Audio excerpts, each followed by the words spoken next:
Lumos, Lumos, Lumos Maxima! Did it! Welcome back for a new cute DIY video. As you've probably noticed, today's video is all about Harry Potter. Are you as big a Harry Potter fan as I am? Then stick with me and subscribe to my channel. And now, have fun watching and trying out these ideas. Ooh, the owl post is here, and it's bringing my Hogwarts letter, yay! If you want to make yourself or a friend happy with a Hogwarts letter, then all you need is an envelope, a mini hot glue gun, and some red crayons. But what would mail from Hogwarts be without the actual letter? You can either print one off of the internet, which you can find plenty of examples there, or you can write one by hand yourself. Now it just needs to be folded up and put into the envelope. Now things are getting interesting. Stick the red crayon into the hot glue gun and squeeze a good amount of it onto the opening of the envelope. You can either leave it just like that, or if you have a wax stamp at home, you can use that to seal the envelope. All done! Wonderful! Now you can send them to all of your friends. Up next, we're going to choose your wand. Of course, we all know that the wand chooses the witch or the wizard, but this time we're gonna do it a little bit differently. We're going to need some wood, but you can also use chopsticks or a branch from outside, a hot glue gun, something you can use to shape the wand, acrylic paint, and transparent spray lacquer. First, cut and shape the wand with a knife and some sandpaper until you're happy with its shape. For this step, please make sure you have an adult around to help. Now you can use the hot glue gun to give your wand a cool design. What color do you want to paint your wand? I chose bronze for mine. Ooh! Once the paint has dried, you just have to spray your wand with transparent spray lacquer and you can start making magic! Well, not unless you're back at Hogwarts, of course. Before you start school, you also need the right books, and Hagrid is making you get, of all things, the Monster Book of Monsters. But don't worry, the Monster Book notebook that we're going to make won't bite. To get started, we need 2 pieces of cardboard and some faux fur. Place the cardboard on the faux fur and cut it just like I do.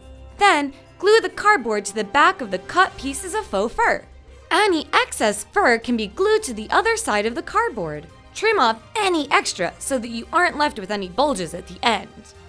Glue 2 10-inch pieces of gross grain ribbon to the pieces of cardboard. Now, glue a piece of red felt the same size as the cardboard onto each side on top of the gross grain ribbon. Now you need some sticky notes in whatever color you want. Glue them to the back of the red felt. Next, take a piece of white felt and cut out the teeth for the book. Since the original book has 4 eyes, I'm going to glue 4 eyes onto the front, but you can choose for yourself. And finally, we just need to add the tongue. That gets glued here. And ta-da! Wow, how cool! Our Monster Notebook of Monsters is finished. See? Not dangerous at all. To really capture the feeling of Hogwarts, you can decorate your room with floating candles. First, get an LED tea light and a piece of beige cardstock. Then roll it up with the tea light on top. Glue a square piece of beige cardstock to the other end and cut off the excess. To make the candles look even more authentic, use a hot glue gun to make some dripping wax on the rolled up cardstock. Ooh, that looks so cool! Finally, we have to paint the glue wax with acrylic paint. You can hang up the candles with fishing line so that they look like they're really floating. To get the right ambiance, I would recommend making some of these candles in a bunch of different sizes. Wow, just like the Great Hall. For our last project, I'm going to show you how to make a simple sweet snack that comes straight out of herbology. But first, I'd advise putting on some earmuffs because we're making Mandrake Cupcakes.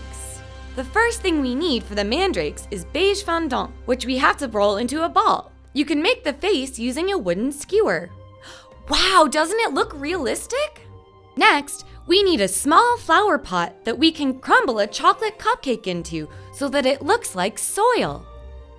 Next, I'm using a piping bag to spread some chocolate frosting on top. To make the frosting look more like soil, I'm going to add some chocolate sprinkles. Now we can put the head on top of the frosting. But something else is missing. Oh yeah, a sprig of mint so that it looks like a plant. And now the Mandrake Cupcakes are done. Don't they look super cool? Professor Sprout would be proud. Those were all of the Harry Potter DIY ideas for today. Did you like them too? If you're as big a Potterhead as I am, let me know which Hogwarts house you belong to in the comments section. I'm going to go practice my spells now. Bye! Nox!